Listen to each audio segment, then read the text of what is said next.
গত 2 দিনে 3 দফা ভূমিকম্পে নরসিংদী জেলায় ব্যাপক আতঙ্ক ছড়িয়ে পড়েছে। সর্বশেষ শনিবার সন্ধ্যা 6টা 6 মিনিটে কয়েক সেকেন্ডের ভূমিকম্প অনুভূত হওয়ার পর থেকে মানুষের মধ্যে উদ্বেগ আরও বেড়ে যায়। ভূমিকম্পের পর স্থানীয় প্রশাসন সচেতনতামূলক মাইকিং পরিচালনা করে। তবে রাত 12টা থেকে 1টার মধ্যে আবার ভূমিকম্প ছড়িয়ে পড়তে পারে এমন গুজব ছড়িয়ে পড়ায় আতঙ্কিত হয়ে পড়েন সাধারণ মানুষ।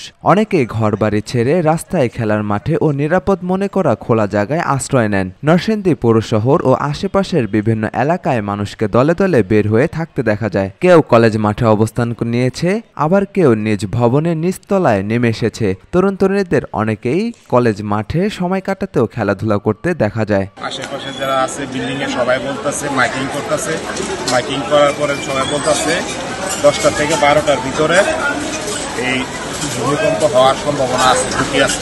সবাই আতঙ্ক ভয়, এই জন্য আমরা সবাই রাস্তায় আসছি। বাড়ির সামনেই আমরা দাঁড়ায় আছি, আমরা কোনো খোলা মাঠে যাই নাই। আমরা শুনতে পারতেছি, ফেসবুকে পাইতেছি মাইকিং করতেছে মানুষ, ভূমিকম্প হইলে কি কি মানুষের করণীয় সেই ব্যাপারে আসলে মাইকিং করতেছে।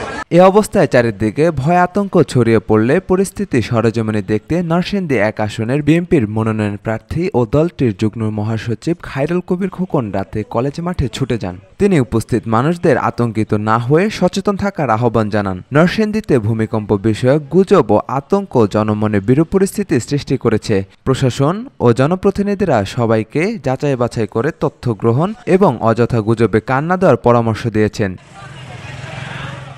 নিউজ ডেস্ক, আজকাল।